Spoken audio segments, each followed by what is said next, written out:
संगरिया में सेवा भारती समिति की अनूठी पहल, कन्या विवाह में भात की रस्म की अदा, शादी में दहेज का सामान किया दान।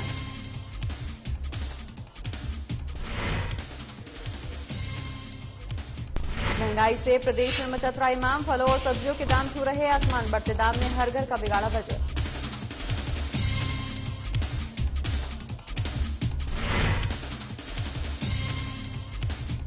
शहर में ई मित्र की दुकान को चोरों ने बनाया निशाना, दुकान में रखे हुए करीब 3000 नगद लेकर फरार हुए चोर, सीसीटीवी फुटेज में कैद हुआ मामला।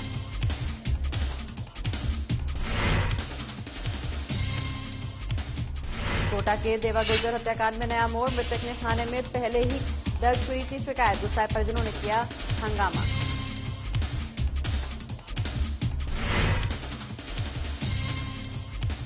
और दौसा में मृतावस्था में मिला युवक, कॉलोनी में फैली सनसनी, मामले की जांच में जुटी पुलिस।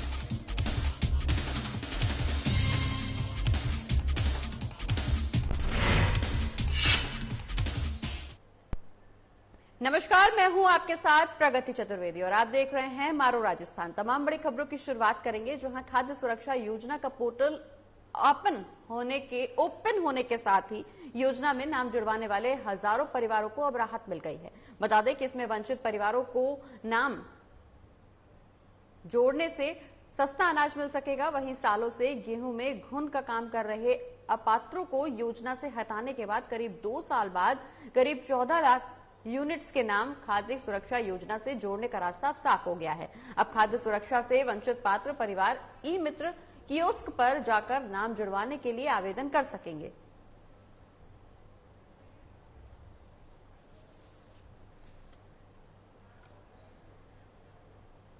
बढ़ते आगे, जहां परिवहन विभाग की सख्ती के बावजूद जिले में यातायात नियमों का उल्लंघन रुक नहीं रहा। खासकर ओवरलोड वाहनों के परिचालन पर अंकुश लगता हुआ कहीं से नजर नहीं आ रहा। विभाग की कार्रवाई के बाद भी शहर से लेकर नेशनल हाईवे तक ओवरलोड वाहनों का परिचालन अभी भी जारी है।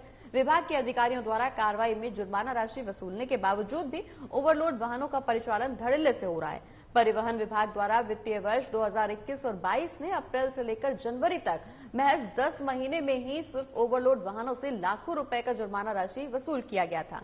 आर्थिक दंड के बावजूद ऐसे ओवरलोड वाहनों के परिचालन पर रोक नहीं लग पा रही है।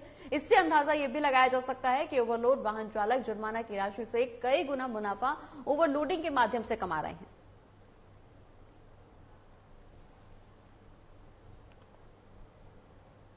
तो सड़क पर धड़ल्ले से दौड़ रहे हैं ओवरलोड वाहन। हालांकि इन पर कार्रवाई की जाती है, जुर्माना राशि भी वसूल की जाती है, लेकिन बावजूद इसके ओवरलोड वाहनों का परिचालन थमने का नाम नहीं ले रहा। ये तस्वीरें जयपुर की आपकी टीवी स्क्रीन पर, जहां लगातार ओवरलोड वाहनों का परिचालन जारी है। ऐसे में जहां एक तरफ दुर्घटनाओं की आशंका भी बढ़ती हुई नजर आ रही है, वहीं दूसरी तरफ प्रशासनिक अधिकारियों का खौफ इन वाहन चालकों में कहीं से नजर नहीं आ रहा। ये तस्वीरें जहां बस पर जरूरत से ज्यादा यात्री बैठाए गए हैं और बस के ऊपर भी यात्रियों के द्वारा यहां यात्रा की जा रही है। ऐसे में दुर्घटनाओं की आशंका भी लगातार बनी हुई है। वहीं रात के अंधेरे की ये तस्वीर, जहां जयपुर में ओवरलोड वाहन धड़ल्ले से सड़कों पर दौड़ रहे हैं। हालांकि इन पर चालानी कार्रवाई जरूर की जाती है, इनसे जुर्माना राशि भी वसूली जाती है, लेकिन बावजूद इसके वाहन चालक ओवरलोडिंग करने से परहेज नहीं करते हैं।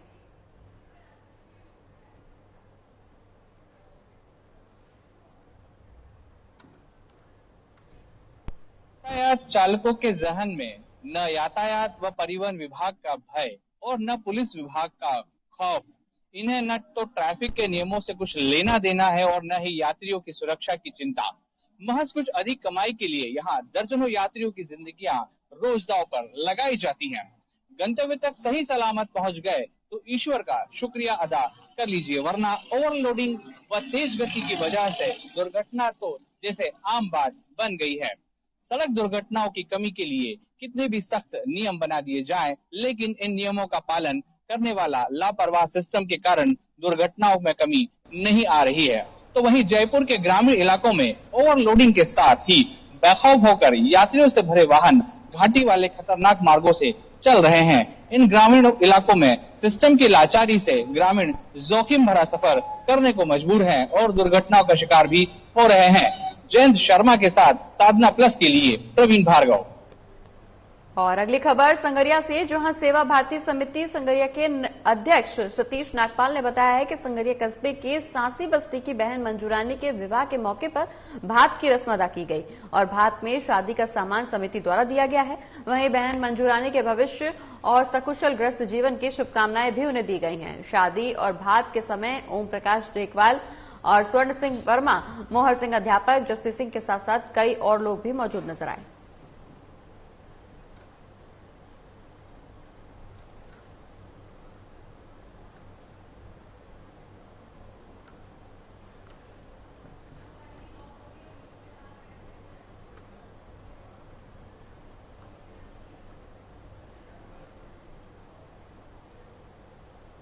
जयपुर सहित देश के कई हिस्सों में नवरात्रों के दौरान फलों और सब्जियों के दाम अब आसमान छूने लगे हैं। खासकर अगर हरी सब्जियों की बात की जाए तो हरी सब्जियों में के दाम पिछले 2 से 3 दिनों में काफी इन दामों में उछाल देखने को मिला है। फलों और सब्जियों के बढ़ते दामों ने हर घर के बजट को बिगाड़ दिया है। कुछ सब्जियों के दाम तो फलों से भी महंगे हो गए हैं। वहीं अगर नींबू की बात की जाए तो फिलहाल नींबू 10 रुपए में बिक रहा है। अगर 1 किलो नींबू खरीदने कोई ग्राहक पहुंचता है तो दुकानदार उस ग्राहक को नींबू की कीमत लगभग 200 से 250 रुपए प्रति किलो बताता है। हालांकि थोक मंडियों में नींबू के दाम काफी कम है, लेकिन इसी तरह बाकी सब्जियों की अगर बात की जाए तो भिंडी, परवल, खीरा, घिया, तोरई समेत कई और सब्जियां भी हैं जिनके दाम जनता को रुला रहे हैं।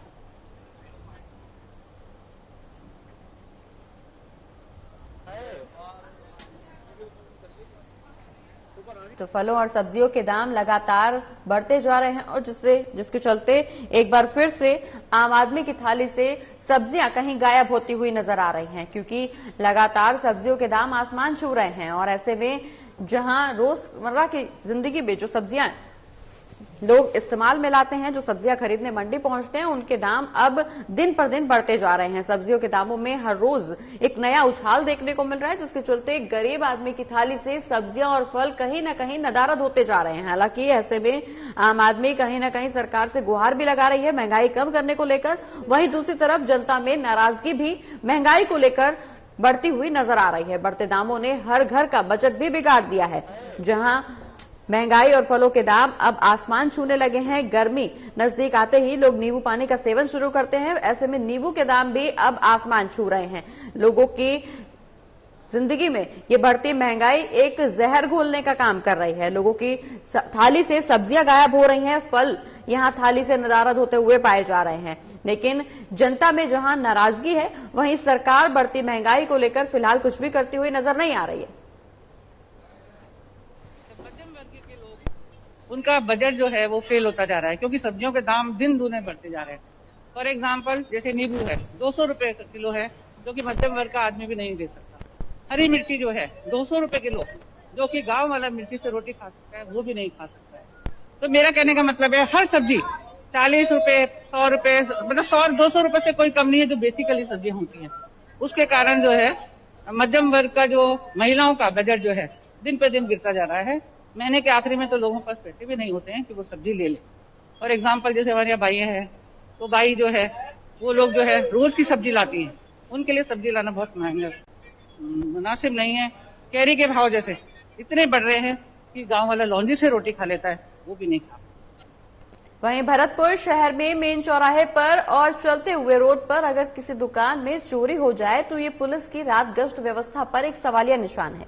शहर के आरबीएम हॉस्पिटल के सामने सर्कुलर रोड पर मोहित ई मित्र सेंटर पर देर रात करीब 12 बजे के बाद चोरों ने एक ई मित्र सेंटर का ताला तोड़कर ई मित्र के गले में रखे हुए लगभग 3000 रुपए नगद चुराए और फरार हो गए। इस दौरान चोरों की आवाज सुनकर ई मित्र संचालक जाग गया। तब चोर आनन फानन में कंप्यूटर और लैपटॉप जैसे सामान को नहीं ले जा पाए। हालांकि ये पूरी वारदात अब सीसीटीवी कैमरे में कैद हो गई है, जिसके आधार पर पुलिस आगे की कार्रवाई करेगी। घटना है और शाम को हम रात को सो रहे थे अंदर, तो कुछ आवाज आई जैसे कोई ताला तोड़ रहा हो या कोई ऐसे जैसे आवाज आई तो हम बाहर निकल के आए। जब तक वो भाग गए थे, दो लोग। तो किस तरह दुकान को तोड़ा था, कैसे अंदर प्रवेश किया? ये देखिए आप, उन्होंने दोनों शटर के तारे तोड़े हैं। जो कुंडा है जो तोड़ा है वैसे इसका तोड़ा है, उसको खोला है इन्होंने। कितने रुपए ले गए?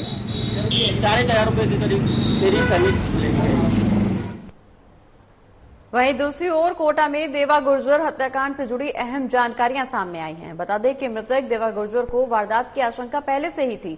26 मार्च को देवा ने आरकेपुरम थाने में लिखित में शिकायत भी दर्ज कराई थी कि उसके इलाके के कुछ लोग उससे 10 लाख रुपए वसूली की मांग कर रहे हैं। यह आरोप देवा गुर्जर ने इलाके के सावरा गुर्जर, बैस गुर्जर और उनके अन्य साथियों पर लगाया था, लेकिन आरोपियों के खिलाफ पुलिस ने कोई कार्रवाई नहीं की। वहीं से नाराज होकर लोगों ने पुलिस को चारों तरफ से घेरकर उन पर पथराव किया।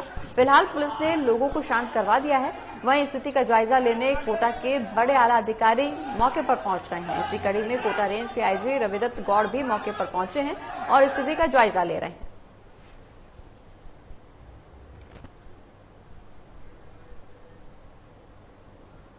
वहीं दौसा शहर के गणेश नगर इलाके में स्थित एक मकान में बुधवार की सुबह एक युवक मृत अवस्था में पाया गया। इसकी जानकारी मिलने पर दौसा पुलिस मौके पर पहुंची और घटनास्थल का मुआयना किया।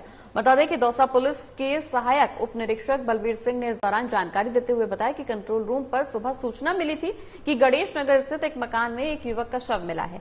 इस सूचना पर पुलिस मौके पर पहुंची और युवक को जिला अस्पताल लेकर आई, जहां डॉक्टरों ने जांच के बाद उसे मृत घोषित कर दिया। फिलहाल शव को मोर्चरी में रखवाया गया है। वहीं पोस्टमार्टम रिपोर्ट आने के बाद पुलिस आगे की कार्रवाई करेगी। सूचना देगी गणेश नगर में संतोष नाम के मकान पर कोई लड़का खत्म हो गया। पिछला तो पूछा जब देखा तो छत पे ये सोया हुआ था, उसको लेके आए, यहाँ डॉक्टर साहब ने घोषित कर दिया। मोर्चरी में हो रहे जैसे रिपोर्ट है करो।